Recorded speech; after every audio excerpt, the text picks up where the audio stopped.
I asked you guys to send me Minecraft-like games, and you delivered everything from unplayable trash to a game so good, it might just be the legendary Minecraft killer. First up, we got Bloxd.io, which is a browser-based Minecraft clone with a bunch of different modes, and I gotta say, this one impressed me because I clicked the link that one of my subscribers sent me, and within 10 seconds of reading the comment, I was able to join a server with a bunch of people, and within 20 seconds, I got killed by a random player for no reason. Well, Ariane, you're about to find out the hard way that I can hold a grudge. Don't start where you can't finish. Plum done gone, dad gun did it now, son. I can't believe you've done this.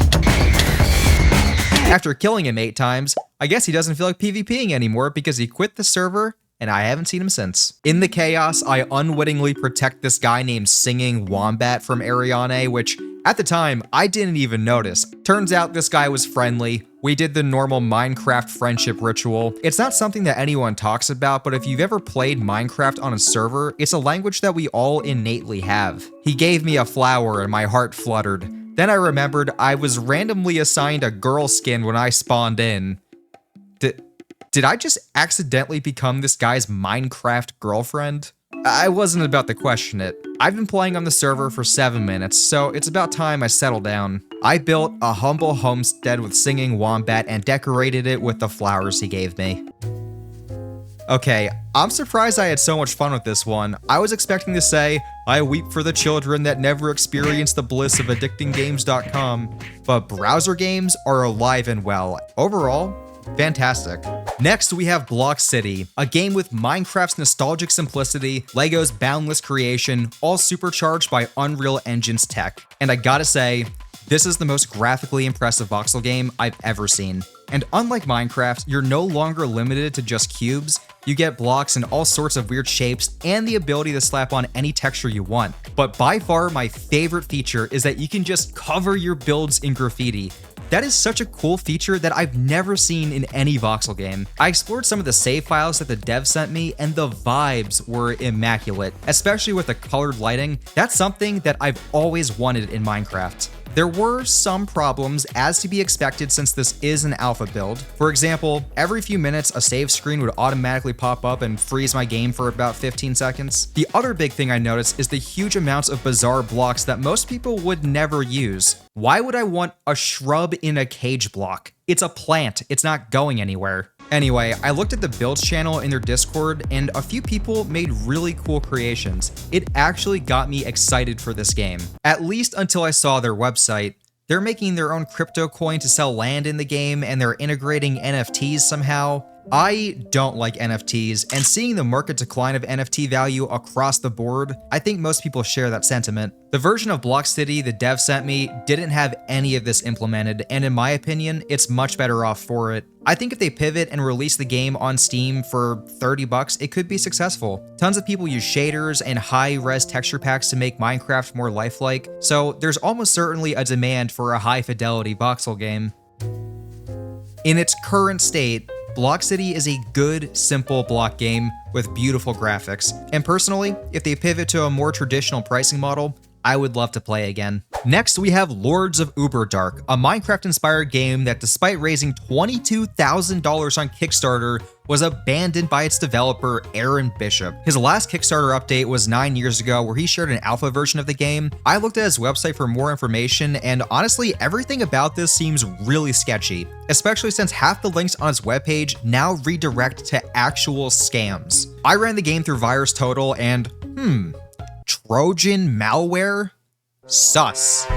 Okay, it's probably a false positive, but as we'll see, Aaron Bishop is not the most trustworthy of fellows, so I'm going to run it in a virtual machine just to be safe. The first thing you'll notice when playing this game is you apparently need the steady hands of a brain surgeon, because the slightest hand movement makes your camera go completely bonkers. You try mining a rock and your camera just flies off in a random direction. Most of my time in Uberdark was spent spinning around and looking at the sky. I lowered my mouse sensitivity as far as it would go and it was still completely unplayable. But by God's grace, I managed to center the camera and walk around a bit, and it was fine as long as I didn't touch my mouse at all. The world was okay, but after spending 2 minutes of walking, you'll see everything there is to see. The highlight of my journey was finding a mosh pit of Gangars. Water? That's water? Some guy paid $500 for this. And it's just heartbreaking reading these comments, especially from this guy named Limey. So, you've just given up and taken our money, he said 12 years ago, 11 years ago, and nothing. 10 years ago. I thought I was the only one still checking on this. So excited for this game. 9 years ago, and waiting. 8 years ago, waiting. He's getting sassy, I like this guy. 6 years ago, as Carl said, another year, another checkup. Can I have my money back?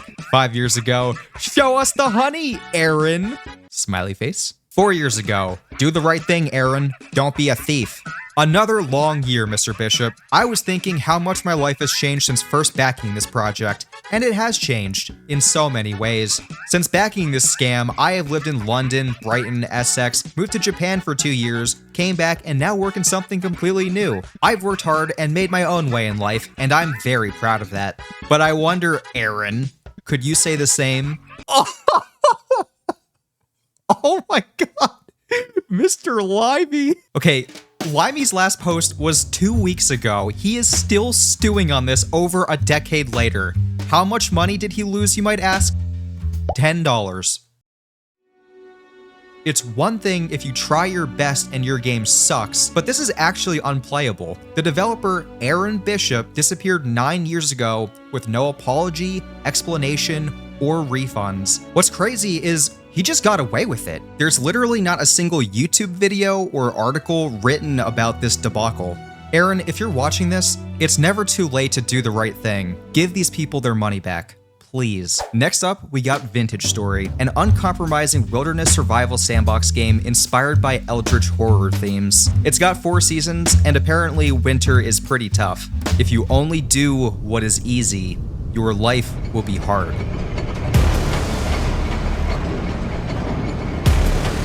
I'm sold. Let's check it out. Before even starting the game, I was overwhelmed by walls of text and numbers. I wasn't gonna read any of that. I ignored all of it and instead focused my energy on picking which silly voice my character would have. Okay, accordion it is. I loaded in to a breathtaking world. Whoa, okay. First impressions, who needs Hightail? You can at least play this game. And pretty much immediately, I found that my Minecraft instincts were working against me. What kind of Minecraft clone doesn't let you punch wood? And then there were lessons that I learned the hard way. Oh, they got dogs in this game? Ouch. Oh, God. Oh, it's not friendly. What the heck? That doesn't count. Looking through the in-game tutorial, I found that everything takes a million steps. I tried making a simple knife to cut grass and, well... Oh my, I gotta chisel all of this? Are you kidding me? No way, dude. To put it mildly, Vintage Story has a steep learning curve, and the whole time I played, I was constantly making dumb mistakes. Oh, I didn't want to throw my rock. Including making tools that were seemingly totally useless. Oh my god, why even make a flint axe if I can't break anything? After a rough start, I spent the day taking in the sights and frolicking around the forest without a care in the world, until I noticed a nearly depleted green bar. Is that my hunger bar? Am I like on the precipice of starving to death? Can I eat this?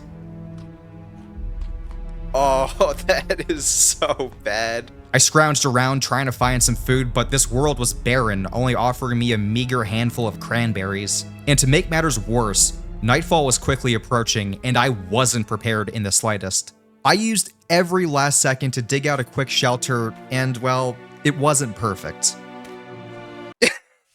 It's pitch black. And... oh, we got fire! Booga, booga, booga, booga. This game has a way of making you savor every tiny victory. However, my caveman celebration was cut short because my guy started literally screaming from starvation. Oh man, what the heck? Oh, I think that was my voice for some reason. Oh no, it's because I'm starving. And this was the moment that everything fell apart. You see, I panicked, running out into the darkness looking for food. I read that I could eat cattail roots, so I tried cutting some of those and returning back to my base, but I couldn't find my way home. By this point, I accepted I wasn't gonna find my base and I just gave up looking for it, but I stumbled upon a dead rabbit. Given I was literally dying, I had no choice but to eat the rotting carcass, and somehow, when I went to harvest the meat, it dropped nothing. How's that even possible? Clearly there was meat on those bones. Later in my panic, I fell into a creek which extinguished my torch. Did my torch just go out? And somehow I dropped my spear, leaving me blind and defenseless. I eventually took out my knife and stabbed a fish to death and ate it raw. The morning light crested the horizon, and I'm done with this game. If you're looking to relive your first night of Minecraft but 10 times more traumatizing, give this game a shot. Okay, no thanks. I don't think this game's gonna replace Minecraft for me, but I'm absolutely going to sink 100 hours into Vintage Story once I'm done with this video. The game is still in early access, but the devs release major updates every 5 to 9 months. So yeah, I'll be keeping an eye on this one. Next, we have Total Miner Forge, an Xbox 360 indie title that I played for hundreds of hours to fill the void when my PC couldn't run Minecraft. Reviewers have a lot of nostalgia for this game, but does it hold up a decade later? Let's find out. Within the first 5 minutes of playing, I ran into major visual hiccups, along with a few world-gen oddities. Just a pillar of water? And for some reason, none of the enemies were attacking me. The crafting system also has some quirks. So I put it on the bottom and I can actually make stuff, but I move it there, I can't do anything. That's ridiculous. Holy cow. Playing this game made me realize it's all the little things Mojang does that separate Minecraft from the cheap knockoffs. But does Minecraft have fortune cookies? Myths are clues to the spiritual potentialities of the human life. I made this video as an excuse to play this game again, but I just wasn't having fun. You know how Chuck E. Cheese's seems like this amazing, whimsical place when you're a kid, but when you're older, you go to your cousin's birthday party and realize it's a soulless family space covered in grime and boogers? Well, that's sort of what I was experiencing with this game. I was about ready to quit, but to my surprise, there were still active servers. Total Miner Bussin' Community Map. I was blown away by some beautiful Pikachu pixel art and received a warm welcome. XX LinkThadXX taught me some game mechanics, invited me to take what I needed from the community chest, and showed me around his world. Whoa!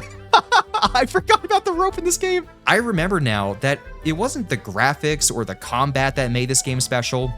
It was the people. I made so many friends playing this game, and yeah, it's not perfect, and sure, everyone who played this game a decade ago would rather be playing Minecraft if it was an option for them. But for all of its faults, in its heyday, Total Miner was a truly special and unique experience. Before leaving, I met this other guy named Gooblier, and we pretended to be turtles together. Let's do some friendly crouching. Yeah. Whoa, he turns into a ball?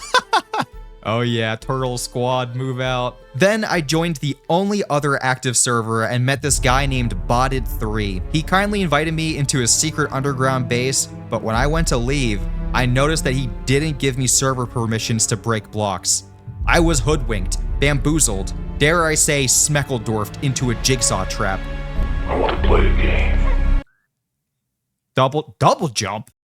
Here I was thinking he was going to bury me alive or keep me as a pet, but no, it turns out I was just dumb. I gave him a grape as a thank you for showing me mercy. Just sell stuff you don't need, LOL? You ungrateful motherfucker. If you played Total Miner back in the day, it's worth the $3 to revisit.